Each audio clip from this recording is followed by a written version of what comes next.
There is no such thing as language. Well, at least not in the way you might think. A language, as a rule, does not stay in the form we might think is official. In fact, languages are always changing. Languages evolve gradually due to influences from other languages and the evolution of words based on changes in pronunciation as well as many other things. The English language is one of these ever-changing structures. To fully understand the history of how English evolved from the almost unrecognizable Old English to the language we know today, you have to know the story of how English has been influenced by many different languages over time, resulting in changes in its syntax and vocabulary. In this presentation, we will teach a basic history of the influence of French on the English language, which began with the Norman conquest of England. First of all, who were the Normans? To put it simply, they were people from the region of northern France now known as Normandy, and they spoke an early dialect of French. However, the story is more complicated than that. The Normans were descended from Scandinavian people who were given territory along the Seine River and settled Normandy in the 10th century. The name Normans comes from the word Nordmanni, which means Northmen, as the Vikings were known at that time. The Normans themselves didn't identify as Vikings, they identified as French, as they had been assimilated into the French language and culture for about a century since they settled. Intermarriage with the native French people also helped this belief. The Duke of Normandy in the middle of the 11th century was William of Normandy, a descendant of the Viking chief who was the first Duke of Normandy. The title he actually was known by at that time was William the Bastard, because he was the illegitimate child as well as the heir to his father Robert the Magnificent. After his father's death, William defended his right to the throne by fighting many battles and conquering lands. One of the places he eventually conquered was England.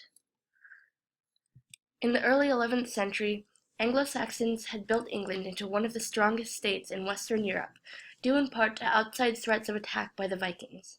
Obviously, a strong state was desirable to be in control of. In December 1065, the Saxon king of what is now known as England, Edward the Confessor, died. William of Normandy had a claim to the throne as Edward's cousin, but Saxon nobles chose another noble, Harold of Wessex, to take the throne. Therefore, William decided to take control by force. He gathered an army of about 5,000 knights and promised them land in England if they fought for him.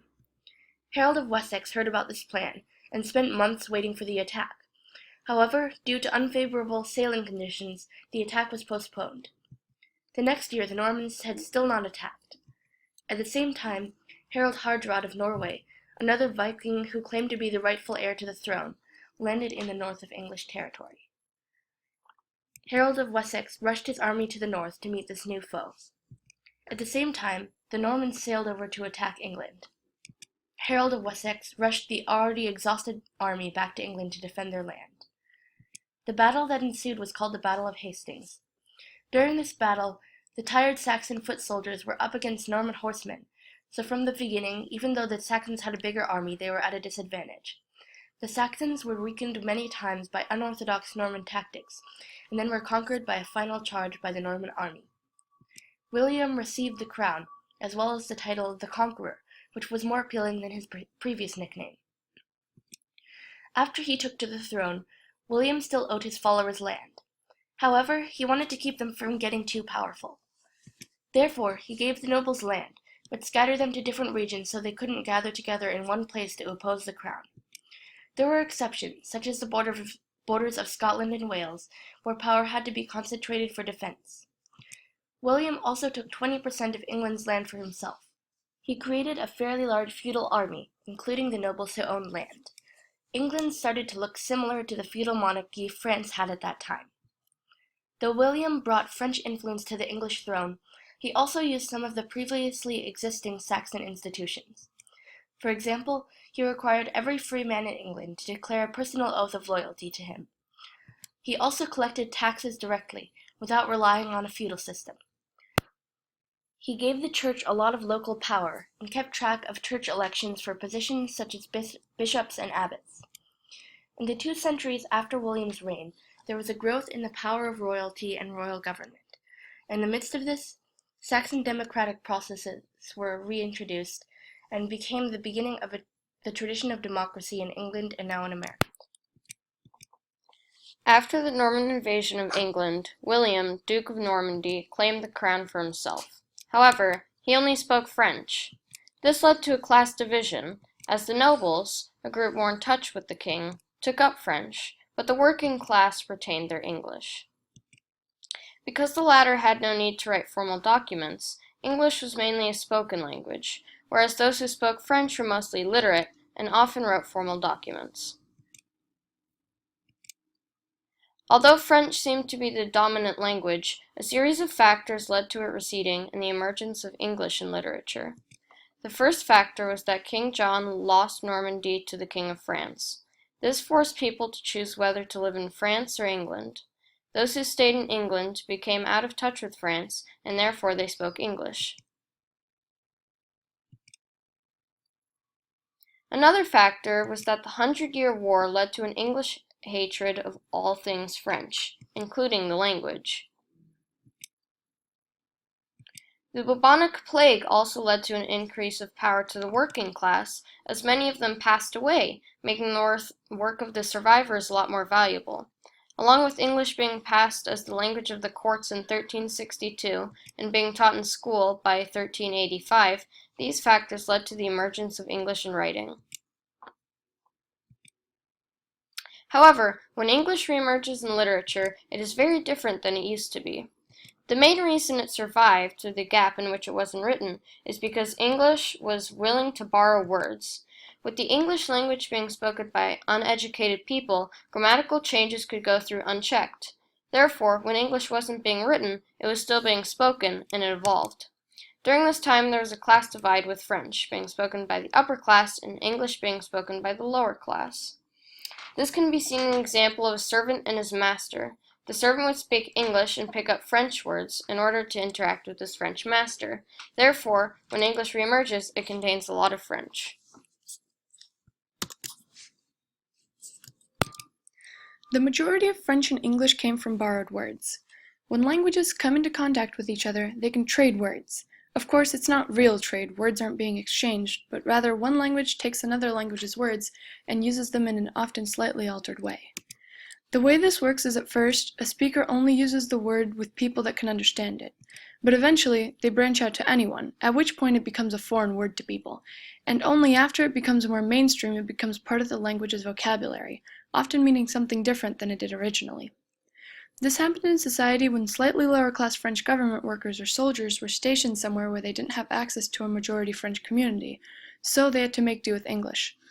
When they didn't have a word for something, they would insert one of their own, and the people around them eventually started using it too. Words were often borrowed for upper-class things because the French who moved over to England were of a slightly higher class. Borrowing only happened to vocabulary, though, not usually grammatic structure, because that takes longer and is harder to absorb. The main categories of borrowed words are law, church, titles, military, culinary, and culture. Not only did French bring completely new words, but it also brought new shades of meaning to something. Old English can be compared to blue. Just the very basic blue. New French words were like new shades of blue. Turquoise, sky blue, baby blue, and so on. Although they are all blue, they're slightly different. These differentiations help people be more exact in their speech. An example of this would be the Anglo-Saxon king, or kingly. In addition to that, French brought royal, regal, and sovereign. Thanks to these new shades of meaning, we now have doublets, words that mean the same thing and both could be used at any time but might have different connotations. A good example of this is hearty welcome and cordial reception. As you might have guessed, hearty welcome is Anglo-Saxon and cordial reception is French. Although both are essentially the same thing, they evoke different feelings. In general, Anglo-Saxon words are more homey or comforting, while French words are more sophisticated or high class. The reason for this again is the class division between the English peasants and Norman nobility. This difference is also clearly highlighted with animals. Animals in the field, such as sheep and cows, have English names, given to them by the English-speaking farmers. Animals on the table, such as mutton, beef, and pork, on the other hand, all have French names, for the more aristocratic French that would only deal with animals once they were served on a plate. This applies to many words, but the distinction is clearly shown with animals. Many words you may not think of as French actually are. For example, the cry for help Mayday is actually Mayday, meaning literally help me. Often, it's hard to tell where a word came from because they originated in both places at around the same time. a couple of examples being aggressive in intensity. The English word garbage, meaning food waste, comes from Norman, which comes from Italian garbuzzo, which comes from Old Italian garbuglio, meaning a mess, which comes from Latin bullire, meaning to boil or bubble. Some words reach English at different stages of their evolution, meaning that the words have the same source but the altered versions from that source reach England at different points. For example, if an original word came from Greek, was changed and used in Latin, then brought to France and Spain, changed in both of those places, and after that people from Greece, Spain, and a Latin text were all brought to England where that same word was absorbed again, it would allow English to get multiple different words with different meanings all stemming from the same root. There are many examples of such groups of words. So why did English survive? It was so uncommon, with little writing and only peasants speaking it. How is it that we speak it now? One reason is that it was too established already. It's one thing to have official writing in French. That's easy to change. It's totally different to replace an entire language. Just because they were conquered, that doesn't make the English drop everything and start speaking French. There was also a population advantage. There were a lot more peasants than kings. The next reason is that Normans intermarried and lived with conquered Anglo-Saxons. In the first generation, the conquered and the conquerors, there is a big distinction between them, but that went away more and more in the following generations. Lower-class Normans who ended up in rural settings, not French-speaking urban centers, would have to pick up English to survive. The last reason is that Normans lost control of territory in France, as explained earlier. Most of the Norman nobility split their time between living in France and England, and when French leaders made the Normans choose, here or there, some picked to go back to France while some chose to stay. In this process, the nobility lost a lot of land, and hence power.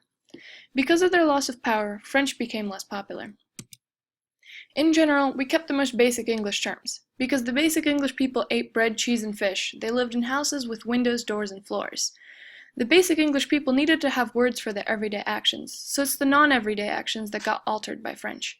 For similar reasons, we kept English grammar, because changing that is a much harder process than vocabulary, and basic English speakers still needed to speak somehow, even if it wasn't being written down and didn't have a very standardized form.